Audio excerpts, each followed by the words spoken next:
बुद्धिमान मनुष्य को भोजन प्राप्ति के संबंध में चिंता नहीं करनी चाहिए।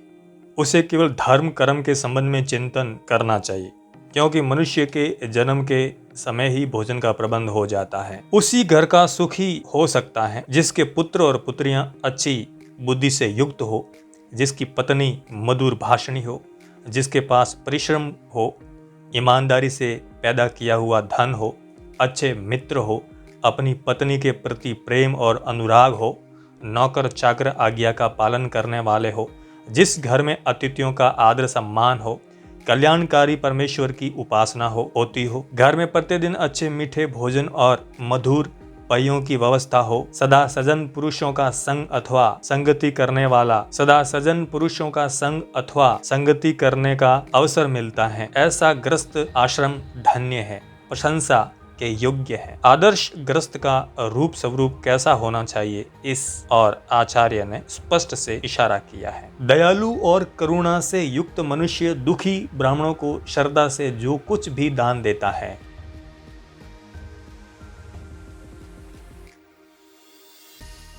हे राजन, वो दान देने वालों को उतना ही प्राप्त नहीं होता है। प्रभु की कृपा से उसमें काफी वृद्धि होती है और वो दान देने वालों को भली प्रकार मिलता जाता है। कबीर आदि अनेक संतों ने भी इस बात की पुष्टि की है कि दान दिए न घटे, दान दिए धन न घटे, अर्थात दान करने से दान देने वाले के धन में कमी नहीं आती, अर्थात दान देने से दान देने वाले के धन में कमी नहीं आती, बल्कि उसमें पुण्य के रूप में वृद्धि ही होती है। अपने बंधु बांधवों के साथ वही व्यक्ति सुख से रह सकता है जो उनके साथ सजनता और नम्रता का व्यवहार करता है, दूसरे लोगों पर दया और दुर्जनों के प्रति भी उनके अनुकूल व्यवहार करता है, सजन लोगों से जो प्रेम रखता है, दुष्टों के प्रति जो कठोर होता है और विद्वानों के साथ सरलता से पेश आता है, जो शक्तिशाली लोगों के साथ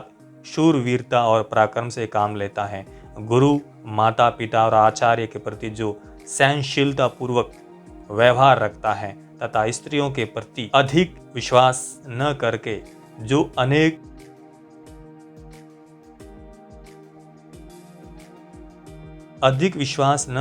जो उनके प्रति चतुराईपूर्ण व्यवहार रखता है, वही कुशलता पूर्वक इस संसार में रह सकता है। जिसके दोनों हाथ कभी दान आदि के कार्यों में नहीं लगे, अर्थात जिसके जीवन में कभी दान न दिया हो, कानों से वेद आदि शास्त्रों का श्रवण नहीं किया, अर्थात उनसे द्वेष करता रहा हो, अपने दोनों नेत्रों से सजन पुरुषों के दर्शन नहीं किए, पैरों से तीर्थ यात्रा नहीं की, माता पिता तथा आचार्य की सेवा के लिए जो उनके पास कभी नहीं गया, जिसने अन्याय से धन इकट्ठा करके अपनी आजीविका चलाई, इतने भर भी जो आदमी अभिमान से सिर ऊंचा उठाकर चलता है, ऐसे व्यक्ति के लिए चाणक्य कहते हैं कि वे ये गिद्ध के समान नीच मनुष्य, तू तो नीच लोगों से भी नीच है, तू अत्यंत निंदनीय है। इसलिए जितनी जल्दी हो सके इस नीच शरीर को त्याग दे, अर्थात तेरे इस प्रकार के जीवन से तेरा मर जाना ही अति उत्तम है। यदि करील नामक पौधे पर पत्ते नहीं निकलते तो इसमें वसंत ऋतु का क्या दोष है? यदि उल्लू को दिन में दिखाई नहीं देता तो इसमें सूर्य का क्या दोष है? यदि चालाक की चोंच में वर्षा का पानी नहीं टिकता तो इसमें बादल का क्या दोष है? संसार को बनाने वाले ब्रह्मा ने मनुष्य के भाग्य में जो कुछ लिख दिया है उसे कोई भी नहीं मिटा सकता, वो उसे अवश्य भोगना पड़ता है।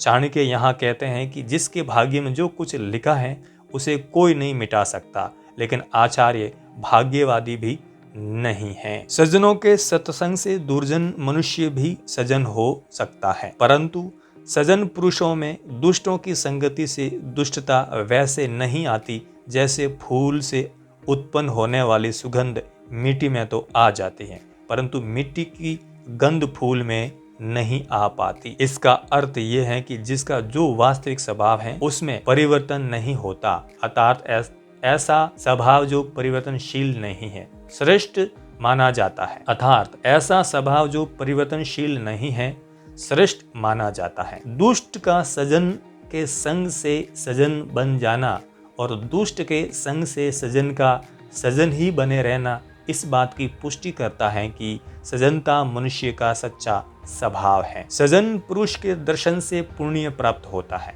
क्योंकि साधु पुरुष अपने आप में साक्षात तीर्थ स्वरूप होते हैं।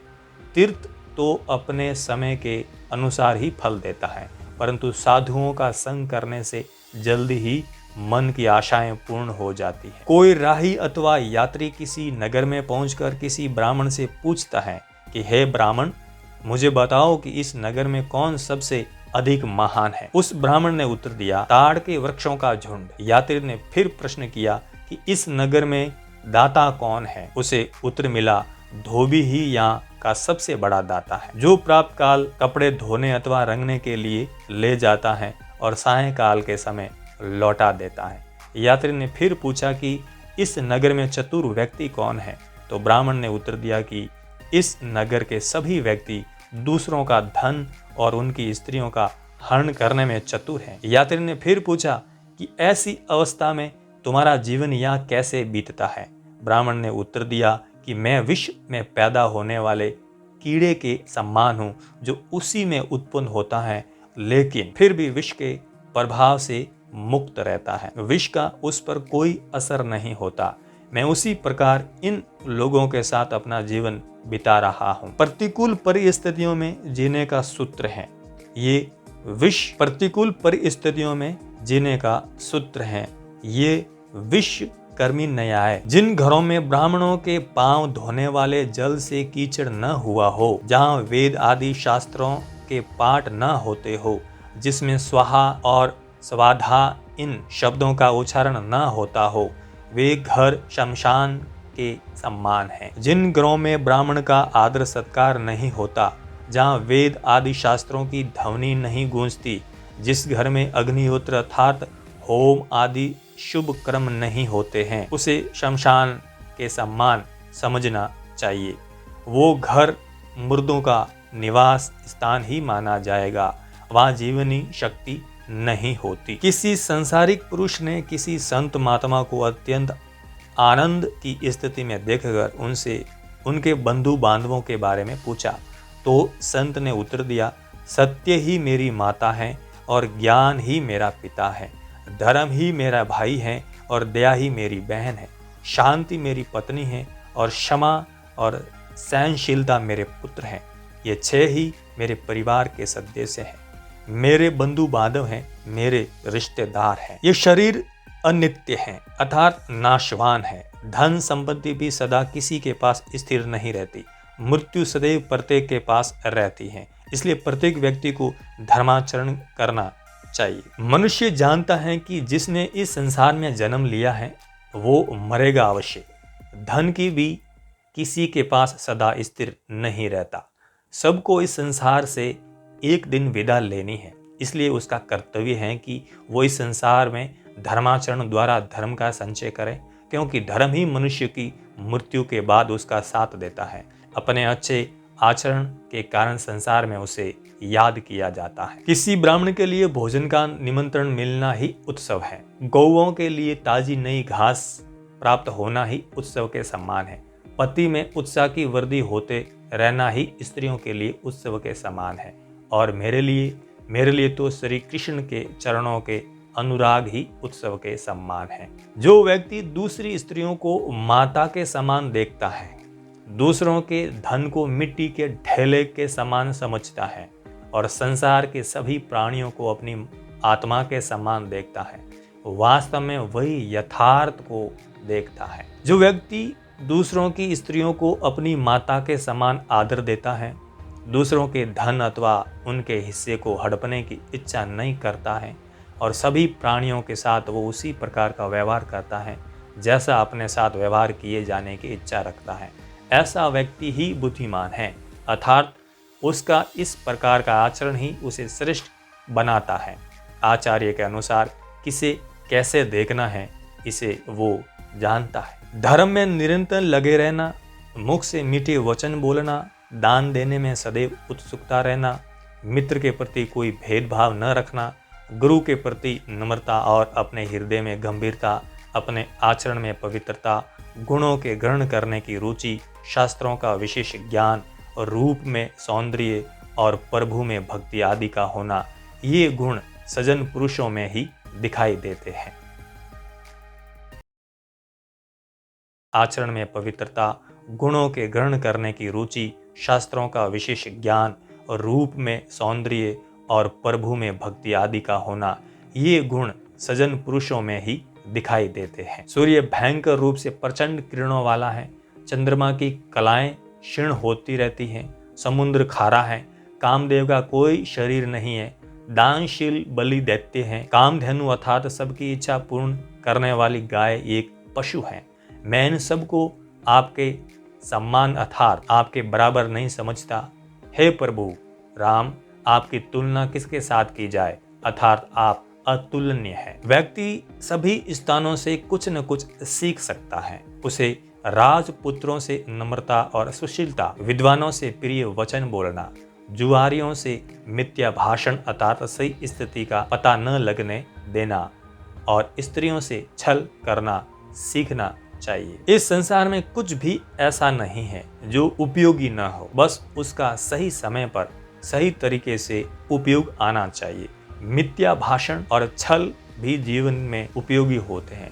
उनका उपयोग उन्हीं के प्रति करें जो आपको उनमें उलझाना चाहे। लोहे को लोहा काटता है। जो व्यक्ति बिना विचारे और बिना देखे शक्ति से अधिक खर्च करता है, निर्बल होने पर भी जो लड़ाई झगड़े में रुचि रखता है, सभी वर्णों की स्त्रियों से जो संभोग के लिए उतावला रहता है, वो जल्दी ही नष्ट हो जाता है। जैसे बूंद बूंद से घड़ा भरा जाता है, उसी प्रकार निरंतर इकट्ठा करते रहने से धन, विधा और धर्म की प्राप्ति होती है। जो व्यक्ति दुष्ट है वो परिपक्व अवस्था का हो जाने पर भी दुष्ट ही बना रहता है। जैसे इंद्रियाण का फल पक जाने पर भी मीठा नहीं होता, कड़वा ही बना रहता है। ये आवश्यक नहीं है कि व्यक्ति आयु के बढ़ने के साथ साथ अपने स्वभाव में परिवर्तन कर सकें। अधिकांश व्यक्ति जो दुष्ट और दुर्जन होते हैं, अपने जीवन के अंतिम स्थिति तक दुष्ट ही बने रहते हैं। उनके जीवन में कोई विशेष परिवर्तन नहीं आता। जिस प्रकार इंद्रियाण नामक फल पूरी तरह पक जाने पर भी कड़वा ही रहता है, उसी प्रकार मनुष्य अपने स्वभाव को छोड़ने में असमर्थ रहता है। जिस प्रकार हजारों गायों में बछड़ा केवल अपनी माँ के ही पास आता है, उसी प्रकार जो कर्म किया जाता है वो कर्म करने वालों के पीछे पीछे चलता है। मनुष्य को यदि एक मुहूर्त अर्थात 48 मिनट का जीवन भी मिले तो उसे उत्तम और पुण्य कार्य करते हुए जीवित रहना चाहिए, क्योंकि ऐसा ही जीवन उत्तम है। परंतु इस लोक और परलोक में दुष्ट कर्म करते हुए हजारों वर्ष जीना भी व्यर्थ है। चाणक्य का भाव यह है कि मनुष्य का जीवन बहुत भाग्य से मिलता है। यदि जीवन बहुत छोटा भी हो तो भी उसे अच्छे कर्म करते हुए जीवित रहना चाहिए। यदि जीवन बहुत छोटा भी हो तो भी उसे अच्छे कर्म करते हुए जीवित रहना चाहिए। बुरे काम करते हुए हजारों साल का जीवन भी व्यर्थ है। मनुष्य का धर्म है कि अच्छे कर्म करता हुआ अपने जीवन को बिताएं। आयु की सार्थकता शुभ कर्मों से है। जो बातें बीत चुकी हैं उन पर शोक नहीं करना चाहिए और भविष्य की भी चिंता नहीं करनी चाहिए। बुद्धिमान लोग वर्तमान समय के अनुसार कार्य में लगे रहते हैं। व्यक्ति को चाहिए कि वो बीती हुई बातों पर शोक करने में व्यर्थ समय न गंवाए। उसे इस बात की भी चिंता नहीं करनी चाहिए कि आगे क्या होने वाला है। अतीत हाथ से निकल चुका है तो भविष्य की केवल कल्पना की जा सकती है। इसलिए बुद्धिमान व्यक्ति को वर्तमान स्थितियों के अनुसार अपने काम में लगे रहना चाहिए। इसी से बीते कल में हुई भूलों को ठीक किया जा सकता है और आने वाले कल को एक उत्तम आधार दिया जा सकता है। देवता, सजन और पिता स्वभाव से संतुष्ट होते हैं, बंधु बांधव अच्छे खानपान से, जबकि पंडित मधुर भाषण से ही प्रसन्न हो जाते हैं। देवता, सजन, व्यक्ति और पिता केवल व्यक्ति के स्वभाव को देखते हैं। पिता अपने पुत्र के स्वभाव से ही प्रसन्न होता है।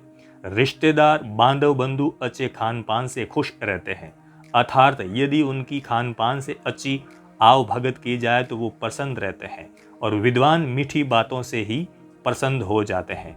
इसी बात को कुछ इस तरह भी कहा जा सकता है, देवता, सजन और पिता अपने पूजक और संतति से सदा ही संतुष्ट रहते हैं। महात्माओं और सज्जनों का चरित्र बड़ा विचित्र होता है। वे धन को तिनके के समान समझते हैं, परंतु जब उसके भार से वो झुक जाते हैं, अर्थात विनम्र बन जाते हैं जब वो आता है। सज्जन धन को तिनके के समान अर्थात अर्थहीन समझते हैं, परंतु यदि इनके पास धन आ जाए तो वे और भी नर्म हो जाते हैं, अर्थात धन के आने पर भी उन्हें अभिमान नहीं होता। वे उसी प्रकार झुक जाते हैं जिस प्रकार फलों से लदे हुए वृक्ष की टहनियां नम हो जाती है। जिसका किसी के प्रति स्नेह अथवा प्रेम होता है, उसी से उसको भय भी होता है। स्नेह अथवा प्रेम ही दुख का आधार है। स्नेह ही सारे दुखों का मूल कारण है। इसलिए उस स्नेह बंधनों को त्याग कर सुखपूर्वक रहने का प्रयत्न करना चाहिए। आने वाले कष्ट को दूर करने के लिए जो पहले से ही तैयार रहता है और जो विपत्ति आने पर उसे दूर करने का उपाय सोच लेता है, ये दोनों प्रकार के व्यक्ति अपने सुख की वृद्धि करते हैं, अर्थात सुखी रहते हैं। तथा जो ये सोचता है कि जो भाग्य में लिखा है वही होगा, ऐसा व्यक्ति नष्ट हो जाता है। चाणक्य ने कहा है कि संकट आने से पूर्व जो व्यक्ति बचाव का उपाय कर लेता है और जो संकट आने पर तत्काल आत्मरक्षा का उपाय कर लेता है, ये दोनों सुख से जीवन बिताते हैं। परंतु जो भाग्य के लिखे के अनुसार सोचता है, वो देखा जाएगा वो नष्ट हो जाता है। राजा के धर्मात्मा होने पर प्रजा भी धार्मिक आचरण करती है। राजा के धर्मात्मा होने पर प्रजा भी धार्मिक आचरण करती है। राजा के पापी होने पर प्रजा भी पाप में लग जाती है।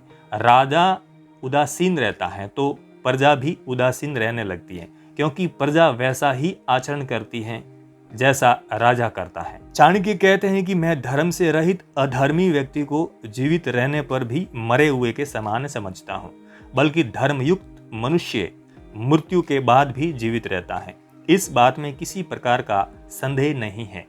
मृत्यु के बाद धार्मिक व्यक्ति के जीने का अर्थ ये है कि व्यक्ति की कीर्ति, उसका यश, उसके अच्छे कार्यों के कारण अमर रहते हैं। अधार्मिक व्यक्ति जो जीवित रहता हुआ भी मरे के समान है, क्योंकि न तो उसे कोई पूछता है और न ही उसका समाज में कोई सम्मान होता है। चाणक्य कहते हैं कि मैं धर्म से रहित अधर्मी व्यक्ति को जीवित रहने पर भी मरे हुए के समान समझता हूँ, बल्कि धर्मयुक्त मनुष्य मृत्यु के बाद भी जीवित रहता है। इस बात में किसी प्रकार का संदेह नहीं है।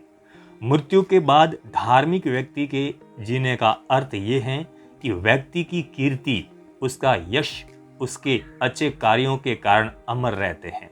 अधार्मिक व्यक्ति जो जीवित रहता हुआ भी मरे के समान है, क्योंकि न तो उसे कोई पूछता है और न ही उसका समाज में कोई सम्मान होता है। जिस मनुष्य के पास धर्म, अर्थ, काम और मोक्ष, इन चारों में से एक चीज भी नहीं है, उसका जन्म बकरी के गले में लटकते हुए स्तनों के समान निरर्थक होता है। नीच मनुष्य दूसरे व्यक्ति के यश को बढ़ता हुआ देखकर उसकी यश रूपी कीर्ति से जलते हैं, और जब उस पद को प्राप्त करने में असमर्थ रहते हैं तब उस व्यक्ति की निंदा करने लगते हैं। दुष्ट व्यक्ति दूसरे को तरक्की करना देखकर उससे जलने लगते हैं। उसकी कीर्ति रूपी आग उन्हें जलाती रहती है। जब वे उस कीर्ति को प्राप्त करने में असमर्थ रहते हैं तब उस व्यक्ति की निंदा करने लगते हैं।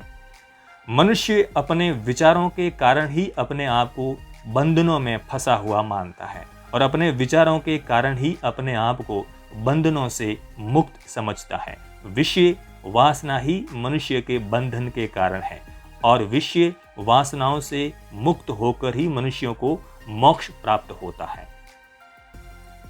अपने शरीर के अभिमान से नष्ट हो जाने पर, अपने आप को परमात्मा से युक्त जान लेने पर मन जहां जहां जाता है वहां वहां ही उसे समाधि से युक्त समझना चाहिए। मनुष्य की आत्मा और देह दोनों अलग हैं। जब व्यक्ति को इस बात का ज्ञान हो जाता है तब उसका शरीर संबंधी अभिमान नष्ट हो जाता है। यही उसकी समाधि अवस्था है। मनुष्य के मन में सभी इच्छाएं कभी भी पूर्ण नहीं होती, क्योंकि वे सभी भाग्य के अधीन हैं। इसलिए मनुष्य को अपने जीवन में संतोष धारण करना चाहिए। जिस प्रकार हजारों गायों में बछड़ा केवल अपनी मां के ही पास जाता है, उसी प्रकार जो कर्म किया जाता है वो कर्म करने वालों के पीछे पीछे चलता है। बेढंगे काम करने वालों को न समाज में सुख मिलता है न ही जंगल में।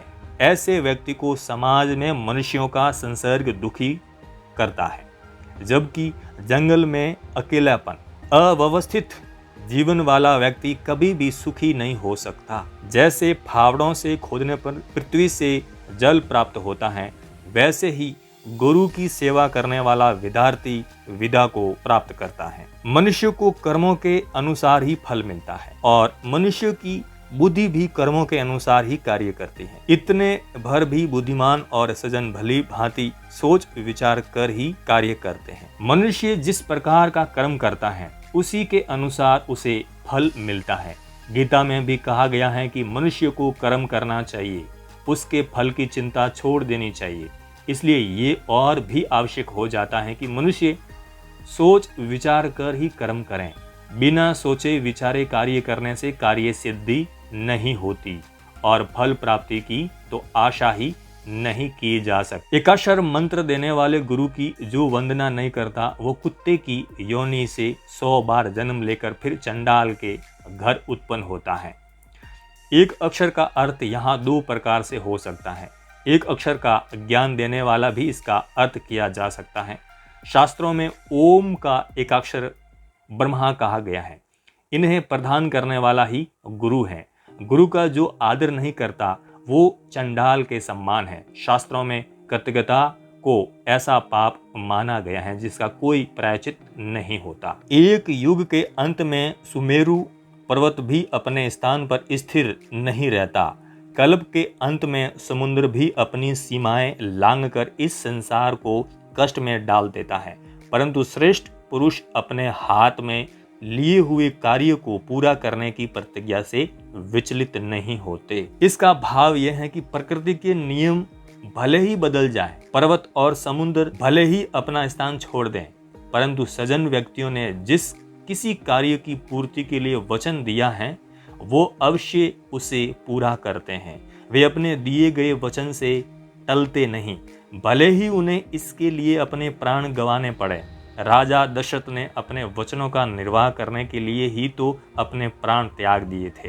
वे जानते थे कि राम के बिना जीवित रहना असंभव है, फिर भी उन्होंने राम को वन में भेजा। देखने वाले एक ही वस्तु को 3 प्रकार से देखते हैं।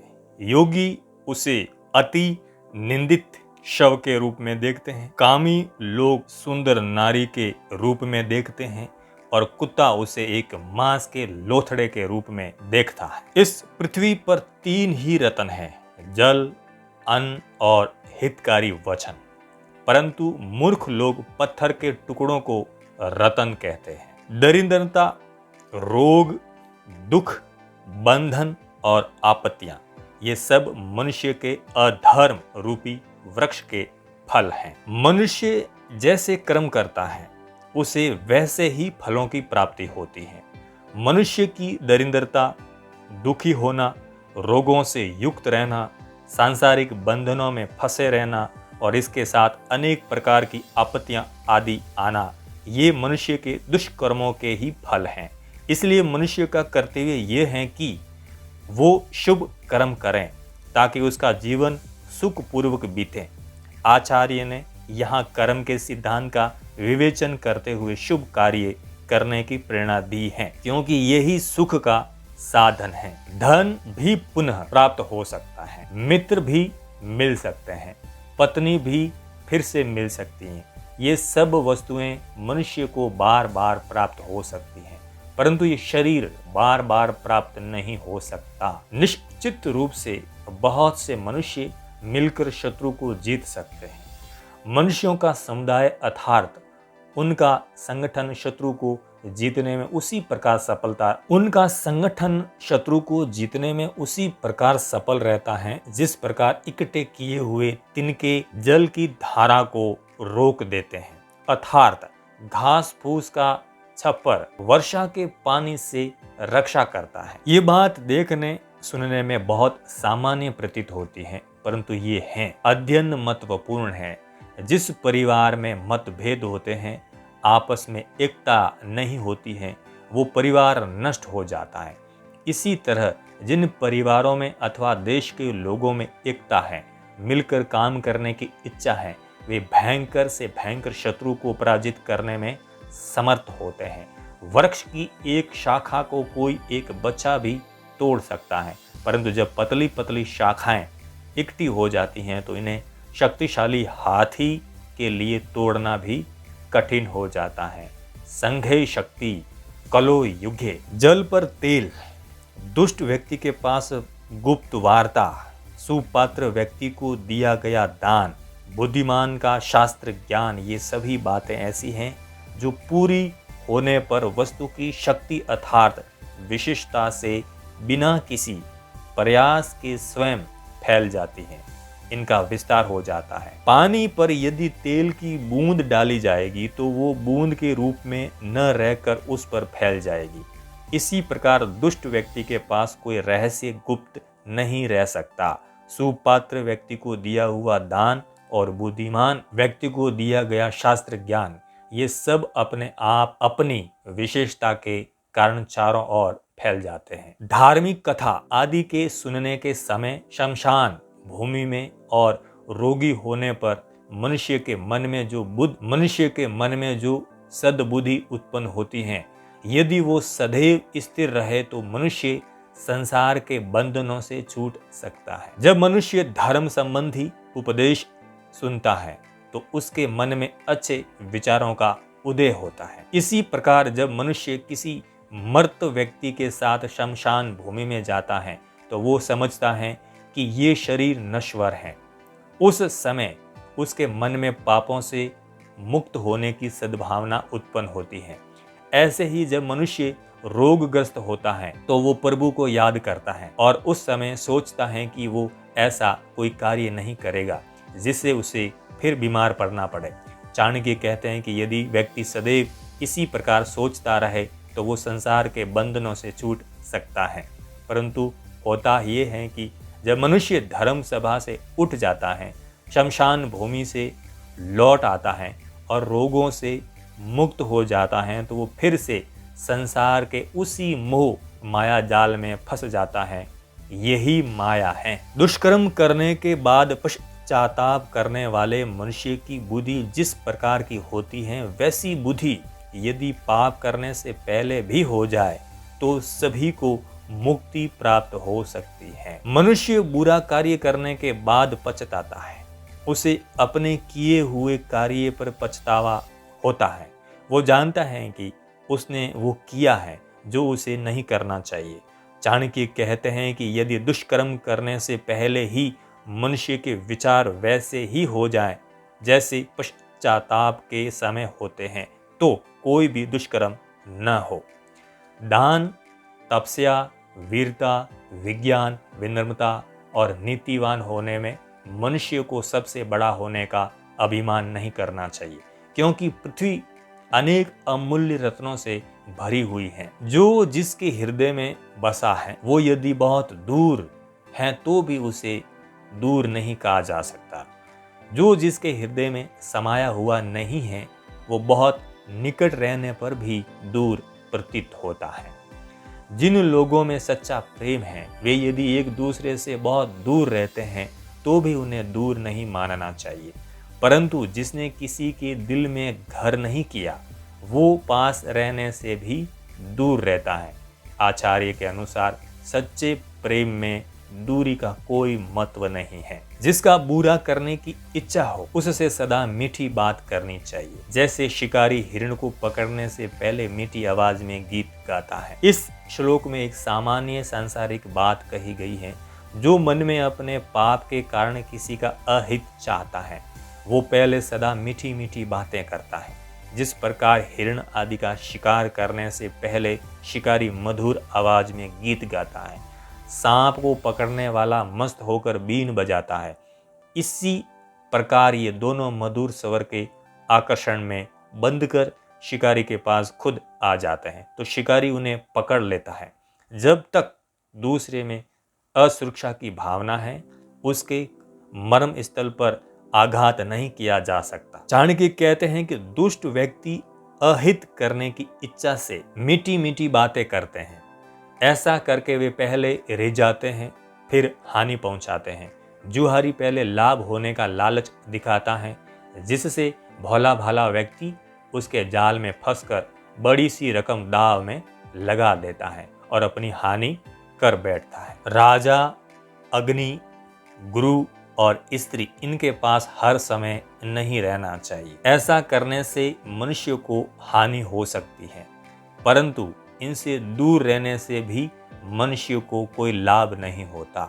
इसलिए इनसे व्यवहार करते समय व्यक्ति को बहुत सोच समझकर बीच का रास्ता अपनाना चाहिए। इसी को मध्यम मार्ग कहते हैं। मध्यम मार्ग का अर्थ है कि व्यक्ति को किसी वस्तु अथवा विचार में न तो अधिक लिप्त होना चाहिए और न ही उसका सर्वथा परित्याग करना चाहिए। मध्यम मार्ग में दोनों छोरों का परित्याग करना पड़ता है और एक बीच का रास्ता अपनाना पड़ता है। गौतम बुद्ध ने इसी मार्ग को अपनाने पर बल दिया था। श्री कृष्ण इसे समत्व कहते हैं। इसमें अति वर्जित है। अग्नि, जल, स्त्रियां, मूर्ख, सांप और राज परिवार का सेवन करते समय मनुष्य को सदैव सावधान रहना चाहिए, क्योंकि ये 6 कभी भी मृत्यु का कारण हो सकते हैं। संसार में वही जीवित रहता है जिसमें गुण और धर्म जीवित रहता है। गुण और धर्म से रहित मनुष्य का जीवन व्यर्थ है। इस संसार में गुणी व्यक्तियों के जीवन को श्रेष्ठ माना गया है। इस प्रकार धर्मात्मा व्यक्तियों का जीवन ही जीवन है, परंतु जिस व्यक्ति में न तो कोई गुण है और न ही धर्म, उसका जीवन बिल्कुल व्यर्थ है। हे मनुष्य, यदि तू किसी एक ही कर्म द्वारा सारे संसार को अपने वश में करना चाहता है, तो तू दूसरों की निंदा करने वाली अपनी वाणी को वश में कर ले, अर्थात दूसरों की निंदा करना छोड़ दे। दूसरों की निंदा छोड़ने का अर्थ है अपनी आलोचना और दूसरों के गुणों को ग्रहण करना। ऐसा करने वाला सहज रूप से विश्व को जीत लेगा। जो अवसर के अनुकूल बात करना जानता है, जो अपने यश और गरिमा के अनुकूल मधुर भाषण कर सकता है और जो अपनी शक्ति के अनुसार क्रोध करता है, उसी को वास्तव में विद्वान कहा जाता है। व्यक्ति को अवसर के अनुकूल ही वाक्यों का प्रयोग करना चाहिए और उस समय इस बात का सदैव ध्यान रखना चाहिए कि इसी से प्रतिष्ठा बढ़ेगी अथवा घटेगी। जो व्यक्ति समय के अनुकूल बात नहीं करता, जिसे अपने मान अपमान का कोई ज्ञान नहीं, या जो प्रिय भाषण अथवा मधुर भाषण करना नहीं जानता, वो मूर्ख है। जो व्यक्ति समय के अनुरूप बात करता है, अपनी शक्ति के अनुसार क्रोध करता है, वही पंडित अथवा सब कुछ जानने वाला विद्वान है। एक ही चीज को देखने वाले प्राणी 3 प्रकार से देखते हैं। योगी उसे अति निंदित शव के रूप में देखते हैं, कामी लोग सुंदर नारी के रूप में देखते हैं और कुत्ता उसे एक मांस के लोतड़े के रूप में देखता है। भेद दृष्टि का है, वस्तु तो एक ही है। जैसी दृष्टि वैसी सृष्टि, ये एक व्यवहारिक और दार्शनिक सिद्धांत है। आचार्य ने सुंदर उदाहरण से इसकी पुष्टि की है। बुद्धिमान व्यक्ति को चाहिए कि सिद्धि की हुई औषधि, अपने द्वारा किए जाने वाले धर्माचरण, घर के दोष, स्त्री के साथ संभोग, कुभोजन तथा सुने हुए निंदित वचन किसी के सामने प्रकट न करे। जब तक सभी को आनंद लेने वाली वसंत ऋतु आरंभ नहीं होती है, तब तक कोयल मौन रहकर अपने दिन बिता लेती है। अर्थात बसंत ऋतु के आने पर ही कोयल की कूक सुनाई देती है। इसका भावार्थ है कि व्यक्ति को बड़े धैर्य से सही काम की प्रतीक्षा करनी चाहिए। सही समय पर कही गई सही बात ही असरदार होती है। मनुष्य को चाहिए कि धन, धर्म, अन्न, गुरु की कही हुई बातें और अनेक प्रकार की उपयोगी औषधियां का संग्रह करता रहे। जो मनुष्य ऐसा नहीं करता उसे जीवन में तरह तरह की कठिनाइयों का सामना करना पड़ता है। हे मनुष्य, दुष्टों के संग को त्याग दें और सज्जन पुरुषों का संग कर। दिन रात अच्छे कार्य किया कर। सदैव संसार को नाशवान समझकर परमेश्वर का ध्यान किया कर। मनुष्य को जीवन में क्या करना चाहिए और क्या नहीं, इसी का सूत्र है। मानो ये श्लोक नैतिकता का सारा संक्षिप्त निहित है इस श्लोक में। संसार एक कड़वा वृक्ष है, लेकिन आश्चर्य है कि इस पर अमृत सरीखे मीठे और जीवन देने वाले दो फल लगते हैं, एक मधुर वाणी और दूसरी सज्जनों की संगति। जिस मनुष्य ने संसार रूपी जाल को काटने के लिए प्रभु के स्वरूप का ध्यान नहीं किया, जिसने स्वर्ग के द्वार खोलने के लिए धर्म रूपी धन का संग्रह नहीं किया, जिसने स्वप्न में भी नारी के सुंदर स्तनों और जांघुओं का आलिंगन नहीं किया, वो माता के यौवन रूपी वृक्ष को काटने वाले कुल्हाड़ी का काम करता है। जिस मनुष्य ने संसार रूपी जाल को काटने के लिए प्रभु के स्वरूप का ध्यान नहीं किया, जिसने स्वर्ग के द्वार खोलने के लिए धर्म रूपी धन का संग्रह नहीं किया, जिसने स्वप्न में भी नारी के सुंदर स्तनों और जंघाओं का आलिंगन नहीं किया, वो माता के यौवन रूपी वृक्ष को काटने वाले कुल्हाड़ों का काम करता है। चाणक्य कहते हैं कि जिस व्यक्ति ने न तो प्रभु का ध्यान किया, न ही कोई धर्म कर्म किया और न ही सहवास का सुख प्राप्त किया, ऐसे व्यक्ति का जीवन एक प्रकार से निरर्थक है। इस श्लोक के द्वारा आचार्य ने उन तीन जीवन धाराओं को बताने का प्रयास किया जिसमें जन सामान्य उलझा हुआ है। धर्म, अर्थ, काम, इन तीनों पुरुषार्थों के लिए ही तो प्रयास किया जा रहा है। आचार्य ने इस स्मरण को प्रथम स्थान दिया है। वेश्याओं की किसी एक से प्रीति नहीं होती। वे बातचीत तो किसी अन्य व्यक्ति से करती हैं, परंतु हाव भाव पूर्वक देखती किसी अन्य व्यक्ति को है और अपने हृदय में चिंतन किसी अन्य व्यक्ति का करती है। इस प्रकार वेश्याओं का प्रेम किसी एक व्यक्ति से नहीं होता, ये उनका स्वभाव है। जो कोई व्यक्ति ये समझता है कि कोई वेश्या उससे प्रेम करती है, वो उसकी मूर्खता है। जो मूर्ख ये समझता है कि कामुक स्त्री केवल उसी से प्रेम करती है, वो उसके वश में होकर कठपुतली के सम्मान उसके इशारों पर नाचता रहता है। वास्तविकता ये है कि मनुष्य कामुक स्त्री के छल कपट को नहीं समझ पाता। स्त्री अपने चातुर्य से व्यक्ति के मन में ये विश्वास पैदा कर देती है कि वो उसी से प्रेम करती है। जो उस पर विश्वास कर लेता है वो व्यक्ति मूर्ख है, उसके इशारों पर कठपुतली के समान नाचता रहता है। उसका व्यक्तित्व और अस्तित्व दोनों ही समाप्त हो जाते हैं। इस संसार में ऐसा कोई व्यक्ति नहीं जिसे धन ऐश्वर्य की प्राप्ति होने पर अभिमान न हुआ हो। कोई भी विषय भोगों में लिप्त व्यक्ति ऐसा नहीं हुआ जिसे कष्ट न भोगने पड़े हो।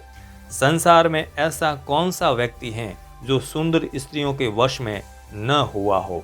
मांगने वाले व्यक्ति को कब सम्मान मिला और कौन व्यक्ति ऐसा है जो दुष्ट लोगों के चक्कर में फंसकर कुशलतापूर्वक संसार में रह सकता हो।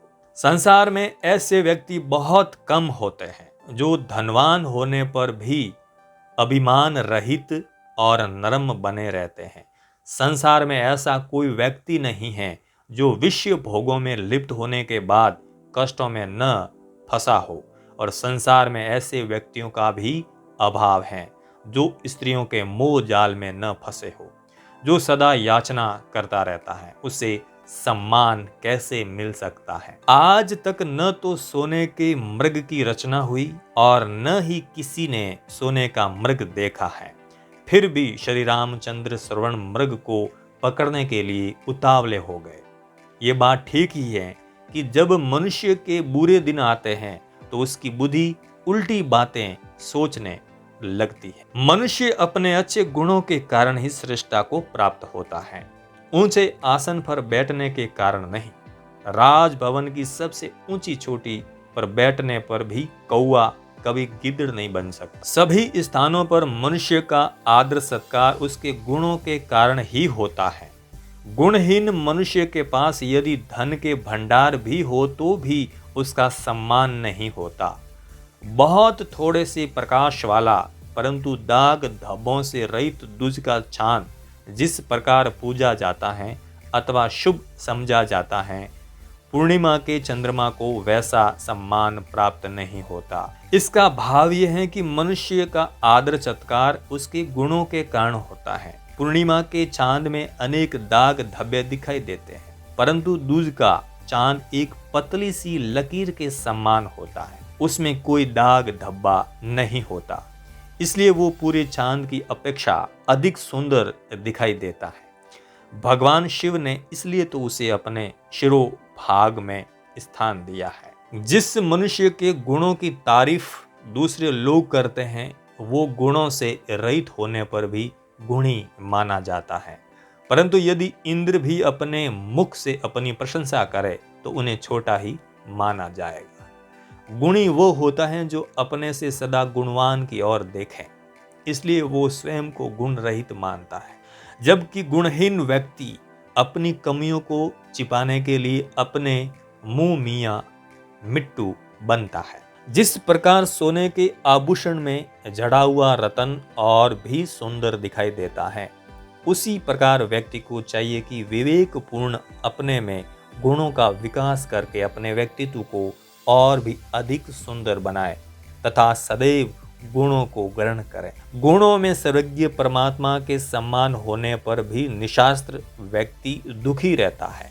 जैसे अत्यधिक मूल्यवान हीरा भी सोने में झड़े जाने की आशा करता है, उसी प्रकार गुणी मनुष्य को भी किसी सहारे की अपेक्षा रहती है। अर्थात गुणी व्यक्ति भी आश्रय के बिना समाज में वो सम्मान प्राप्त नहीं कर पाता जिसकी उसको अपेक्षा होती है। जो धन दूसरों को हानि और पीड़ा पहुंचाकर धर्म विरुद्ध कार्य करके शत्रु के सामने गिड़गिड़ा कर प्राप्त होता हो, वो धन मुझे नहीं चाहिए, ऐसा धन मेरे पास न आए तो अच्छा है। चाणक्य कहते हैं कि मनुष्य को ऐसे धन की कामना नहीं करनी चाहिए जो दूसरों को हानि पहुंचाकर एकत्रित किया जाए। धर्म विरुद्ध कार्य करके और शत्रु के सामने गिड़गिड़ाने से प्राप्त किया हुआ धन अकल्याणकारी और अपमान देने वाला होता है। मनुष्य को ऐसा धन प्राप्त करने की चेष्टा नहीं करनी चाहिए, उसे सदैव परिश्रम और अच्छे उपायों से ही धन का संग्रह करना चाहिए। शुभ धन ही शुभत्व देता है। ऐसे धन का भी कोई लाभ नहीं जो कुल वधु के समान केवल एक ही मनुष्य के लिए उपभोग की वस्तु हो। धन संपत्ति तो वही श्रेष्ठ है जिसका लाभ राह चलते लोग भी उठाते हैं, अर्थात धन संपत्ति वही श्रेष्ठ है जो वेश्याओं के समान अन्य लोग के भी काम आती है। इस श्लोक का भाव है कि उत्तम धन वही है जो परोपकार के काम में लगाया जाता है। जिस धन को कोई एक व्यक्ति समेट कर बैठ जाता है, न तो उसे उपयोगी माना जाता है और न ही उससे किसी का लाभ होता है। समाज कल्याण के उपयोग में लगाया गया धन ही श्रेष्ठ धन है। धन की गति रुकनी नहीं चाहिए। इस संसार में कोई भी प्राणी ऐसा नहीं है जो धन का विभिन्न प्रकार से उपयोग करने पर तृप्त हुआ हो। इस धन का उपयोग इस जीवन के कार्य, स्त्रियों के सेवन और विभिन्न प्रकार के भोजन आदि पर करने से भी मनुष्य अतृप्त रहेगा और अतृप्त रहते हुए ही इस संसार से चला जाएगा। अर्थात धन को किसी भी प्रकार से उपयोग में लाया जाए, मनुष्य तृप्त नहीं होता। सामान्य धारणा से विपरीत ये श्लोक सत्य की ओर संकेत करता है। धन से संतुष्टि मिलेगी ऐसा माना जाता है, लेकिन आचार्य चाणक्य का कथन है कि ये सत्य नहीं है। चाहे तो देख लो। हाँ, यदि धन संतुष्टि देगा तो केवल परोपकार में लगकर। ऐसा धन मनुष्य को संतोष और तृप्ति दोनों प्रदान करता है। सभी प्रकार के अन्न, जल, वस्त्र, भूमिदान आदि सभी प्रकार के ब्रह्म यज्ञ, देव यज्ञ और बलि यज्ञ आदि सभी क्रम नष्ट हो जाते हैं, अर्थात ये सभी वस्तुएं नष्ट होने वाली हैं, परंतु सुपात्र व्यक्ति को दिया हुआ दान और प्राणी मात्र को दिया गया अभय दान कभी भी नष्ट नहीं होता। संसार में एक तिनका अत्यंत हल्का होता है, तिनके से भी अधिक हल्की रुई होती है, परंतु याचक को तो सबसे अधिक हल्का माना गया है। अर्थात व्यक्ति जब कोई चीज किसी से मांग बैठता है तो वो सभी चीजों से हल्का अर्थात तुच्छ माना जाता है। अपमानित होकर जीने के बजाय मर जाना अधिक अच्छा है, क्योंकि मृत्यु से तो क्षण भर का ही कष्ट होता है, जबकि अपमानित होने पर व्यक्ति दिन प्रतिदिन मरता रहता है। भाव यह है कि व्यक्ति को अपना जीवन सम्मान पूर्वक बिताना चाहिए। अपमानित होने की अपेक्षा मर जाना इसलिए श्रेष्ठ माना गया है क्योंकि मरते समय क्षण भर का कष्ट होता है, जबकि अपमानित व्यक्ति पग पग पर दुख झेलता रहता है। मधुर बोली वाले से सभी प्राणी प्रसन्न रहते हैं, अतः व्यक्ति को सदैव प्रिय वचन ही बोलने चाहिए। उसे चाहिए कि वो वाणी में अमृत रूपी मधुरता घोलकर बोले। व्यक्ति को वाणी से दरिद्र नहीं होना चाहिए। मधुर भाषण के लिए कहा गया है कि जो व्यक्ति मीठी बातें बोलता है, प्रेम पूर्वक व्यवहार करता है, वो सबको अपना बना लेता है। अर्थात मनुष्य को मधुर भाषण करने में बिल्कुल भी कंजूसी नहीं दिखानी चाहिए। संसार एक कड़वा वृक्ष है, इसके दो फल ही अमृत जैसे मीठे होते हैं, एक मधुर वाणी और दूसरी सज्जनों की संगति।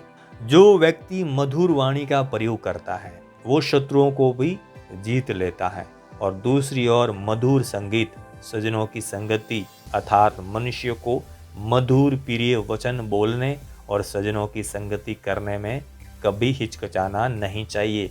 संसार में शेष सब तो कड़वा ही है। अनेक जन्मों में मनुष्य ने दान, अध्ययन और तप आदि जिन बातों का अभ्यास किया, उसी अभ्यास के कारण वो बार बार उन्हें दोहराया करता है।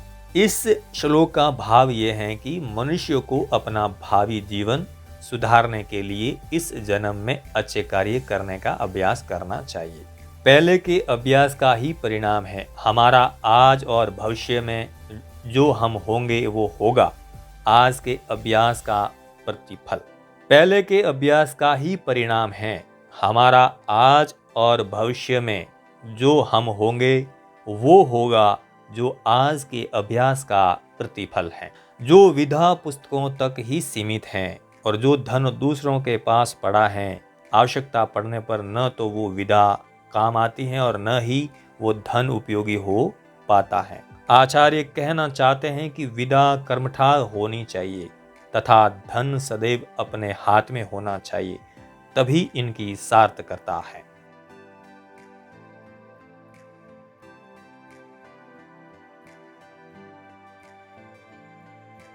घर में सुंदर सती और पतिव्रता पत्नी, धन संपत्ति, विनयशील पुत्र और पौत्र पौत्री आदि हो तो स्वर्ग लोक में भी इससे अधिक सुख नहीं मिलता। जिन व्यक्तियों ने गुरु के पास बैठकर विद्या का अध्ययन नहीं किया, वरन पुस्तकों से ही ज्ञान प्राप्त किया है, वो विद्वान लोगों की सभा में उसी तरह सम्मान प्राप्त नहीं करते जिस प्रकार दुष्कर्म से गर्भ धारण करने वाली स्त्री का समाज में सम्मान नहीं होता। इस श्लोक का भाव ये है कि गुरु के पास बैठकर ही सही अर्थों में विद्या का अध्ययन किया जा सकता है। गुरु से ही ज्ञान की प्राप्ति होती है। मनुष्य अपने प्रयत्न से जो ज्ञान प्राप्त करता है वो कई प्रकार से अधूरा रहता है, इसलिए ऐसा व्यक्ति विद्वानों की सभा में उपहास का पात्र होता है जिसने गुरु मुख से विद्या प्राप्त नहीं की है। गुरु से विद्या प्राप्त करने का महत्व इसलिए है कि गुरु ग्रहण करने योग्य सब बातें शिष्य पर प्रकट कर देता है। ज्ञान के सब रहस्य उसके समक्ष भूल जाते हैं। अपने प्रयत्न से विदा प्राप्त करने पर कुछ न कुछ अनजाना रह ही जाता है। ऐसी स्थिति में क्या करना चाहिए, इसकी जानकारी भी गुरु मुख से ही प्राप्त होती है। तभी तो व्यक्ति प्रत्येक स्थिति का सामना करने के लिए स्वयं को तैयार कर पाता है। जो जैसा करें उससे वैसा बरतें। कृतज्ञ के प्रति कृतज्ञता भरा, हिंसक के साथ हिंसा युक्त और दुष्ट से दुष्टता भरा व्यवहार करने में किसी प्रकार का पाप नहीं है। जो वस्तु अत्यंत दूर है, जिसकी आराधना करना अत्यंत कठिन है और जो अत्यंत ऊंचे स्थान पर स्थित है, ऐसी चीजों को तप द्वारा ही सिद्ध किया जा सकता है। सिद्धि का प्रयोग ये प्राप्त करना भी है। जो चीज जितनी दूर दिखाई देती है, ऐसा प्रतीत होता है कि उसको पाना असंभव है, उसे भी प्रयत्न रूपी तपस्या द्वारा प्राप्त किया जा सकता है। तप अथवा परिश्रम द्वारा असंभव कार्यों को भी संभव बनाया जा सकता है। तप से ही मनुष्य को अनेक सिद्धियां प्राप्त हो सकती है। यदि मनुष्य में लोभ है तो उसे किसी अन्य बुराई की आवश्यकता नहीं। यदि व्यक्ति चुगलखोर है तो इससे बढ़कर और क्या पाप हो सकता है। यदि उसके जीवन में सत्यवादिता, सत्याचरण आदि गुण हैं तो उसे तप करने की क्या आवश्यकता है। यदि मनुष्य का मन पवित्र है तो विभिन्न तीर्थों पर जाकर वहां स्नान करने से क्या लाभ। यदि मनुष्य में प्रेम है तो उसे अन्य गुणों की क्या आवश्यकता है।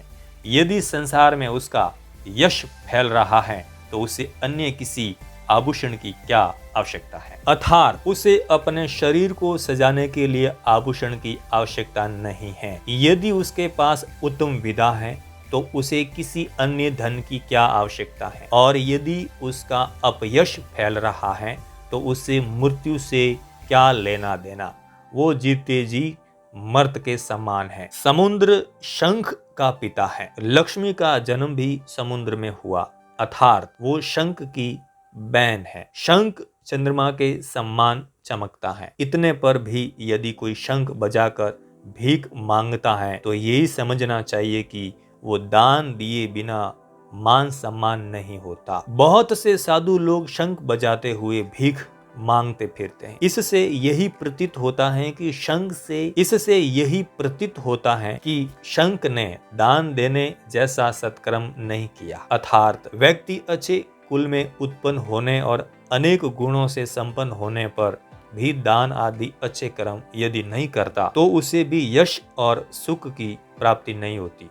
इसलिए प्रत्येक व्यक्ति का कर्तव्य है कि वो अच्छे कुल में उत्पन्न होने पर भी दान आदि शुभ कर्म करता रहे। शक्तिहीन सजन, निर्धन ब्रह्मचारी, रोगी देवाचरण करने वाला और बूढ़ी स्त्री पतिव्रता बन जाती है। चाणक्य का भाव ये है कि व्यक्ति विवशता के कारण भी अपना स्वरूप बदल लेता है। वस्तुतः वो वैसा होता नहीं है। बलवान व्यक्ति को सज्जनता का व्यवहार करना चाहिए।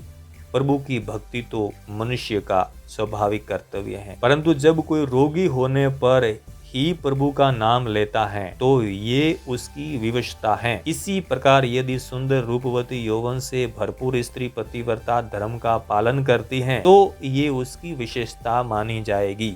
वरदा स्त्री पतिव्रता होने के अलावा कर भी क्या सकती है, ये उसकी विवशता होती है, विशेषता नहीं। अन्न और जल के सम्मान कोई श्रेष्ठ दान नहीं, द्वादशी के सम्मान कोई श्रेष्ठ तिथि नहीं, गायत्री से बढ़कर कोई मंत्र नहीं और माता से बढ़कर कोई देवता नहीं। चाणक्य का कहना है कि भूखे व्यक्ति को भोजन और प्यासे को जल पिलाने के समान श्रेष्ठ दान कोई नहीं। उनका विचार है कि द्वादशी को किया हुआ पुण्य कर्म अधिक फल देने वाला होता है।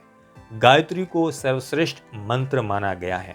गायत्री को सिद्ध कर लेने पर व्यक्ति के सभी मनोरथ पूर्ण हो जाते हैं। इसी प्रकार सबसे बढ़कर माता सम्मान की पात्र है।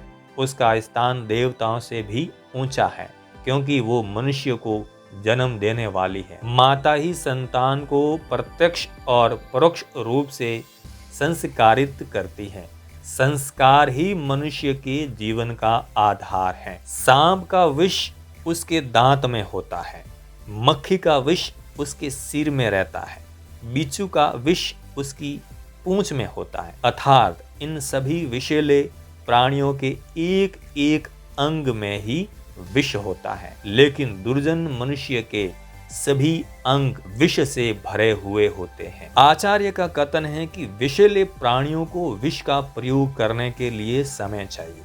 वे विशेष परिस्थितियों में ही, जैसे कि शिकार करने या अपने बचाव के लिए ही अपने विष का प्रयोग करते हैं, जबकि दुष्ट तो सदैव विष दंश करता रहता है। पति की आज्ञा के बिना जो स्त्री उपवास रूपी व्रत करती है, वो अपने पति की आयु को कम करने वाली होती है। वो स्त्री नरक में जाती है, उसे महान कष्ट भोगने पड़ते हैं। स्त्री अनेक प्रकार के दान करने से शुद्ध नहीं होती, अर्थात मोक्ष प्राप्त नहीं कर सकती। सैकड़ों उपवास करने से भी वो शुद्ध नहीं होती। अनेक तीर्थों की यात्रा करने के बाद भी वो शुद्ध नहीं होती। वो तो केवल पति चरणों की सेवा से ही शुद्ध हो सकती हैं, अर्थात मोक्ष प्राप्त कर सकती है। आचार्य के अनुसार स्त्री का सबसे प्रथम कर्तव्य अपने पति की सेवा है। जो स्त्री अपने पति की सेवा न करती हो तथा अन्य धार्मिक कार्यों में अपना समय बिताने का प्रयत्न करती हैं, उसे कोई विशेष लाभ नहीं होता। उसका सर्वप्रथम कर्तव्य पति की सेवा करना है, उसी से उसे मोक्ष मिलता है। परोक्ष रूप से संदेश ये है कि स्त्री पहले अपने पारिवारिक कर्तव्यों का निर्वाह करें, सेवा ही उसकी मुक्ति का साधन है। हाथ की शोभा कंगन पहनने से नहीं, वरन दान आदि देने से होती है। शरीर की शुद्धि स्नान करने से होती है, चंदन लगाने से नहीं। मनुष्य की तृप्ति आदर सम्मान से होती है, भोजन से नहीं।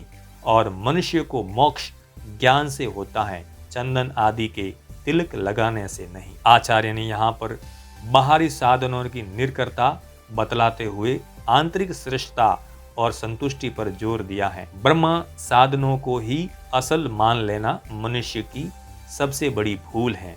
ये भूल अक्सर लोग करते ही रहते हैं। बाहरी साधनों को ही असल मान लेना मनुष्य की सबसे बड़ी भूल है, और ये भूल अक्सर लोग करते ही रहते हैं। कुंदरू खाने से तत्काल मनुष्य की बुद्धि नष्ट होती है, वच खाने से तत्काल बुद्धि बढ़ती है। नारी शीघ्र ही शक्ति का हरण करती है, और दूध पीने से उसी क्षण बल प्राप्त होता है। जिन सज्जन लोगों के दिल में दूसरों का उपकार करने की भावना जागृत रहती है, उनकी विपत्तियां नष्ट हो जाती हैं और पग पग पर उन्हें धन संपत्ति की प्राप्ति होती है। भोजन करना, नींद लेना, भयभीत होना और मैथुन अर्थात संतान की उत्पत्ति करना, ये सब बातें मनुष्य और पशु में एक जैसी होती हैं।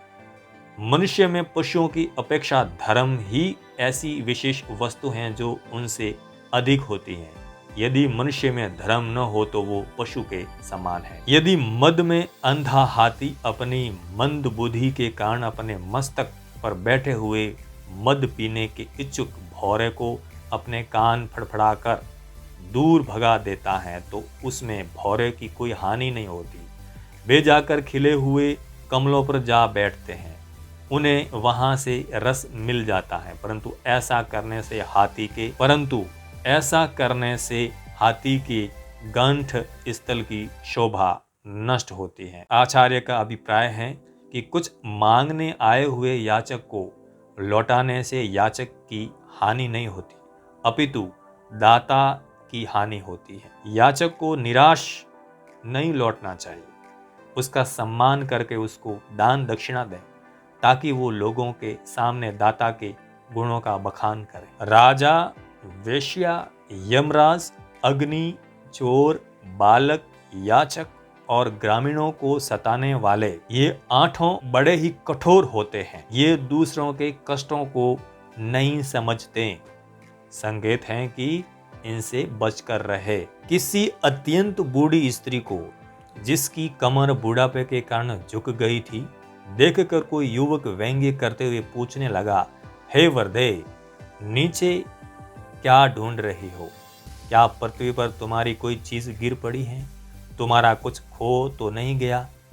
उस व्यंग्य को सुनकर बूढ़ी औरत ने कहा कि अरे मूर्ख, तू नहीं जानता कि मेरा यौवन रूपी मोती खो गया है, मैं उसी को ढूंढ रही हूँ। वरदा का संकेत है कि इस संसार में जिसने जन्म लिया है वो बचपन, किशोर और युवावस्था के बाद वृद्धावस्था को प्राप्त होता है। इससे कोई भी नहीं बच सकता। तू भी यहाँ पहुंचेगा, इसलिए मुझ पर न हंस। जिसका सामना करना हो उस पर क्यों हंसना। ये श्लोक वर्दों की उपेक्षा की और ध्यान दिलाता है। हर पीढ़ी अपनी पिछली पीढ़ी का मजाक ही उड़ाती है। एक विचारक ने सही कहा है कि वृक्ष की शाखाएं, पत्ते और फूल ये भूल जाते हैं कि उन्हें जीवन उन जड़ों से मिल रहा है जो कुरूप, वृक्ष और निष्क्रिय है केतकी, तुझसे सांप लिपटे रहते हैं, फल भी नहीं लगते, कांटे भी हैं और वक्रता भी है। इसके अतिरिक्त तेरा जन्म कीचड़ में होता है और तू सरलता से प्राप्त भी नहीं होती। इतना सब कुछ होने पर भी तेरे में जो गंध है वो सब प्राणियों को मोह लेती है। आचार्य के अनुसार व्यक्ति में यदि एक भी श्रेष्ठ गुण हो तो उसमें सारे दोष सहज ही चुप जाते हैं। अन्याय से कमाया हुआ धन अधिक से अधिक 10 वर्ष तक किसी व्यक्ति के पास ठहरता है और 11वां वर्ष प्रारंभ होते ही ब्याज और मूल सहित नष्ट हो जाता है। जिसका हृदय प्राणी मात्र पर दया से पिघल जाता है उसे ज्ञान और मोक्ष प्राप्त करने तथा जटा धारण और शरीर पर भस्म लगाने की क्या आवश्यकता है। जिस व्यक्ति के मन में प्राणियों के कष्टों को देखकर दया के भाव आते हैं उसे ज्ञान प्राप्त करने और मोक्ष प्राप्त करने के लिए तप करने की आवश्यकता नहीं है। चाणक्य ने मनुष्य के मन में दया के भाव को सभी धर्मों से ऊंचा स्थान दिया है। जो गुरु अपने शिष्य को एक अक्षर ओम अर्थात परमेश्वर का ठीक से ज्ञान करवा देता है उसे उस गुरु के ऋण से शिष्य मुक्त नहीं हो पाते। संसार में ऐसा कोई पदार्थ नहीं जिसे गुरु को समर्पित करके शिष्य गुरु के ऋण से मुक्त हो सके। दुर्जन और कांटे, इन दो चीजों से बचने के दो ही उपाय हैं। या तो जूतों से इनका मुंह कुचल दिया जाए, उसके अस्तित्व को ही समाप्त कर दिया जाए, अथवा उनको दूर से ही त्याग दिया जाए। चाणक्य कांटे और दुष्ट व्यक्ति को एक ही श्रेणी में रखते हैं। इनसे व्यवहार करने के भी वे दो मार्ग बताते हैं। यदि शक्ति है तो उसे कुचल दे, अन्यथा उससे बचकर निकल जाए। गंदे कपड़े पहनने वाले, गंदे दांतों वाले अर्थात दांतों की सफाई न करने वाले, अधिक भोजन करने वाले, कठोर वचन बोलने वाले, सूर्य उदय होने तथा सूर्यास्त के समय सोने वाले व्यक्ति को लक्ष्मी, स्वास्थ्य, सौंदर्य और शोभा त्याग देती है, भले ही विष्णु क्यों न हो। जब मनुष्य के पास धन नहीं रहता तो उसके मित्र, स्त्री, नौकर चाकर और भाई बंधु सब उसे छोड़कर चले जाते हैं। यदि उसके पास फिर से धन संपत्ति आ जाए तो वे फिर उसका आश्रय ले लेते हैं। संसार में धन ही मनुष्य का बंधु है। आचार्य ने धन के व्यवहारिक पक्ष को बताते हुए कहा है कि इसी के इर्द गिर्द सारे संबंधों का ताना बाना हुआ करता है। इसमें कोई आश्चर्य नहीं। अन्याय से कमाया हुआ धन अधिक से अधिक 10 वर्ष तक आदमी के पास ठहरता है और 11वां वर्ष प्रारंभ होते ही ब्याज और मूल सहित नष्ट हो जाता है। समर्थ और शक्तिवान पुरुष यदि कोई अनुचित कार्य भी करता है तो उसे उचित समझा जाता है, जबकि नीच पुरुष द्वारा किया उचित कार्य भी अनुचित कहलाता है। उदाहरण के लिए राहु नामक दैत्य के लिए अमृत भी मृत्यु का कारण बन गया और शिव के लिए विष भी उनके कंठ का आभूषण माना गया। विषपान के कारण उनकी मृत्यु नहीं हुई बल्कि उन्हें नीलकंठ कहा जाने लगा। वास्तविक भोजन वो है जो ब्राह्मण आदि को खिला देने के बाद बचता है, अर्थात ग्रस्त को चाहिए कि वो स्वयं भोजन करने से पहले ब्राह्मण को भोजन कराएं। इसी प्रकार प्रेम और स्नेह उसे ही कहा जा सकता है जो परायों से किया जाता है। अपने बंधु बांधवों से तो सभी प्रेम करते हैं। बुद्धिमता ये है कि मनुष्य पाप कर्म से बचा रहे। धर्म वो है जिसमें छल कपट न हो। अपनों से किए जाने वाला प्रेम पूर्णता व्यवहारिकता होता है, इसलिए वो ढोया जाता है।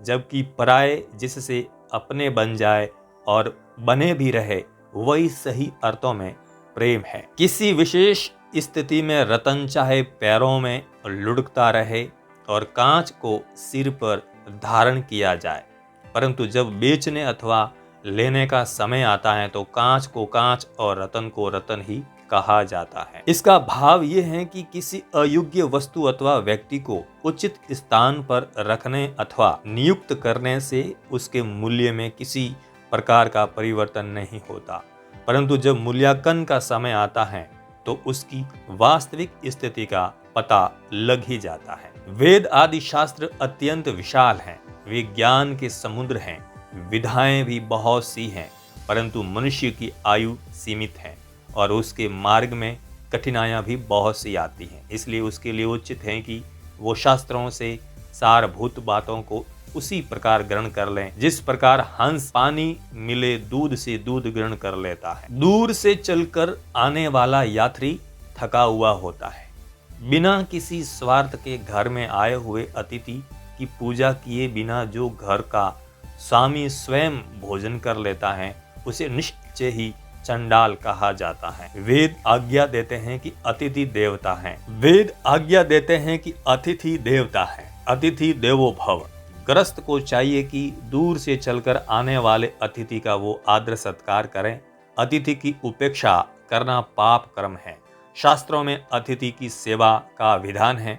अतिथि सेवा द्वारा अनजाने व्यक्ति को भी सजन सम्मान और श्रद्धा का पात्र बना लेते हैं। जो लोग वेद आदि शास्त्रों का अध्ययन करने के बाद भी आत्म परमात्मा के संबंध में कुछ नहीं जानते, वे आत्म ज्ञान से रहित उस कलिची की तरह हैं जो स्वादिष्ट साग सब्जी में तो घूमती हैं, परंतु उसे उसके स्वाद का बिल्कुल भी ज्ञान नहीं होता। शास्त्रों के अध्ययन की सार्थकता इसी बात में है कि जो कुछ पढ़ा जाए उसका सार ग्रहण करके मनुष्य उसे अपने जीवन में उतारे। यदि मनुष्य ऐसा नहीं करता तो उसका जीवन व्यर्थ है। शास्त्र उन उपायों को भी बताते हैं जिनसे आदर्श को जीवन में उतारने का कार्य आसान हो जाता है। इस संसार सागर में ब्रह्मा रूपी नौका धन्य है जो उल्टी गति से चलती है।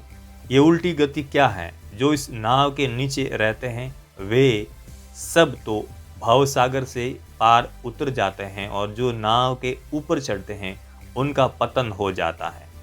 तात्पर्य ये है कि जो व्यक्ति अथवा ग्रस्त लोग ब्राह्मणों के साथ नम्र व्यवहार की उनकी सेवा करते रहते हैं उनका तो उद्धार हो जाता है, और जो अभिमान में चूर रहकर उनका अपमान करते हैं उनकी सदैव अधोगति ही होती है। दूसरों के घर में जाने से व्यक्ति का सम्मान घटता है, वो छोटा हो। जैसे चंद्रमा को अमृत का भंडार कहा जाता है। ये गुणकारी औषधियों का स्वामी भी है। इसकी छवि अथवा इसकी किरणों को अमृत के समान माना जाता है।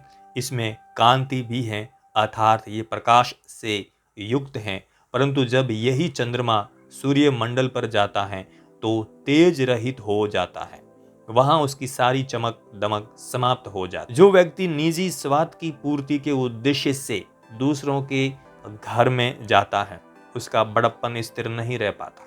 आचार्य का ये कथन है कि व्यक्ति कभी भी अपने मार्ग का परित्याग नहीं करना चाहिए। आचार्य का ये कथन है कि व्यक्ति को कभी भी अपने मार्ग का परित्याग नहीं करना चाहिए। भौरा कमलिनी के फूल की पंखुड़ियों में बैठा रहता है, उसके पराग का रस चूसता रहता है और उसके मध्य में मस्त बना रहता है, परंतु देव युग से जब उसे एक स्थान से किसी दूसरे स्थान को जाना पड़ता है तो वहां उसे करली आदि वृक्षों के फूलों में रस तो मिल जाता है, किंतु कांटों के कारण काफी कष्ट भी उठाना पड़ता है। इसका भाव ये है कि विदेश में जाने से व्यक्ति अनेक बार धन की प्राप्ति तो करता है, परंतु उसे अनेक प्रकार के कष्ट भी उठाने पड़ते हैं। इसलिए उसे चाहिए कि वो स्वयं को समय अनुसार ढालें, अर्थात कष्ट आने पर उसे दुखी नहीं होना चाहिए। विष्णु लक्ष्मी से पूछते हैं कि वो ब्राह्मणों से नाराज क्यों रहे, तो उत्तर देती हैं। लक्ष्मी कहती हैं, अगस्त्य ऋषि से नाराज होकर मेरे पिता समुद्र को ही पी लिया था। अगस्त्य ऋषि ने नाराज होकर मेरे पिता समुद्र को ही पी लिया था। ब्राह्मण भृगु ने क्रोध में आकर आपकी छाती पर लात मारी थी और ये ब्राह्मण लोग बचपन से ही मेरी सौत सरस्वती को प्रसन्न करने का प्रयत्न करते रहते हैं। प्रतिदिन शिव की पूजा के लिए मेरे निवास स्थान से कमल पुष्पों को उजाड़ देते हैं। हे स्वामी, यही कारण है कि जिससे मैं ब्राह्मणों से सदा दूर रहती हूँ। इस श्लोक का सामान्य भाव ये है कि ब्राह्मण अधिक लोभी नहीं होते और वे प्रारंभ से ही धन कमाने की प्रवृत्ति से रहित होकर विधा अध्ययन में लगे रहते हैं। धन संपत्ति जुटाने पर उनका विशेष ध्यान नहीं होता, इसलिए वे विद्वान तो होते हैं, धनवान नहीं। इस संसार में बहुत से बंधन हैं, परंतु प्रेम रूपी रस्सी का बंधन कुछ विचित्र होता है। लकड़ी को छेदने की शक्ति को रखने वाला भौरा भी कमल के फूल में बंद होकर निष्क्रिय हो जाता है। कमल की पंखुड़ियां को काटने की उसमें शक्ति होती है, परंतु उसके प्रति अतिरेक प्रेम भावना होने के कारण वो ऐसा नहीं करता। संसार में मनुष्य अनेक प्रकार के बंधनों में बंधा हुआ है, परंतु सबसे मजबूत बंधन प्रेम का होता है। जिस प्रकार कमल की कोमल पंखुड़ियां में बंद हो जाने पर भौरा प्रेमवश उनमें काट नहीं पाता, इसी प्रकार मनुष्य प्रेम के पाश में बंधा हुआ सब कष्ट उठाने के लिए तैयार हो जाता है, अर्थात वो प्रेम के बंधन से मुक्त नहीं हो पाता। चंदन का वृक्ष कट जाने पर भी अपनी सुगंध नहीं छोड़ता, बूढ़ा हो जाने पर भी हाथी अपनी क्रीड़ाएं नहीं छोड़ता, कोलू पर पैर दिए जाने के बाद भी एक अपनी मिठास को नहीं छोड़ता। इसी प्रकार कुलीन मनुष्य निर्धन हो जाने पर भी अपनी शालीनता को नहीं छोड़ता। स्वभाव किसी भी परिस्थिति में बदलता नहीं है। इससे पूर्व की कई स्थानों पर आचार्य ने दुष्टों की चर्चा की है। स्वभाव पर जोर देने का आचार्य का तात्पर्य व्यवहार की दिशा को निर्धारित करना है। इसी आधार पर विश्वास की सीमा का निर्धारण भी किया जा सकता है। स्वभाव में यदि सजनता है तो विश्वास की संभावना का प्रतिशत बढ़ जाता है। आचार्य ने अपने जीवन में भी इसी मनोवैज्ञानिक का व्यावहारिक प्रयोग किया है। धर्मनंद के विश्वस्त और मगध के निष्ठावान प्रधान आमत्य राक्षस को चंद्रगुप्त का आमत्य बनाना इसी उपरोक्त कथन का सशक्त उदाहरण है। कुलीन शब्द का प्रयोग आचार्य ने वंश, पारिवारिक पृष्ठभूमि, व्यक्तित्व का अत्यधिक सशक्त रूप से निर्धारण करती है।